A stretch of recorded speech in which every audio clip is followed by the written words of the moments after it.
بسم الله الرحمن الرحیم نحمده ونصلي على رسوله الكریم.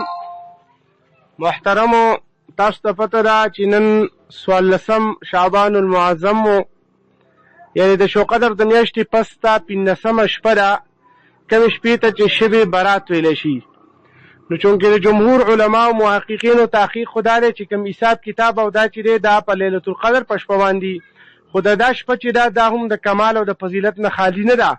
لکه حدیث مبارک کې راځي نبی کریم صلی الله علیه وسلم په دې شپه باندې مور بی بی فرمایي عائشه صدیقه رضی الله تعالی عنها چې حضور اسلام جنت البقیع ته تللی او د مردگانو خواله. یو هو اهم سنت پکې دا دی چې موږ خپل مردگان قبرستان ته په دې باندې لاړ شو.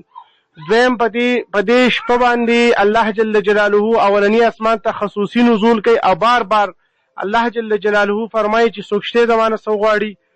نو په دې موږ له پکار دي چې په دې شپه کې څه عبادت وکړو. حضور علیه السلام فرمایي چې د بنو کلب قبیلې د ګډو بیزو د هغو چونکې دې قبیله کې به دا ډېرې زیاتې د هغې نه زیات خلکو ته الله تعالی بخشش کوي، سوا د مور پلار د نافرمانه نه هغه ته بخښنه نه کوي، شرابي ته او د چا چې د خپل روح مسلمان سره کینې بغضې ورانې قطع رحیمي کوي، صله رحیمي نه کوي، هغو ته بخښنه نه کېږي.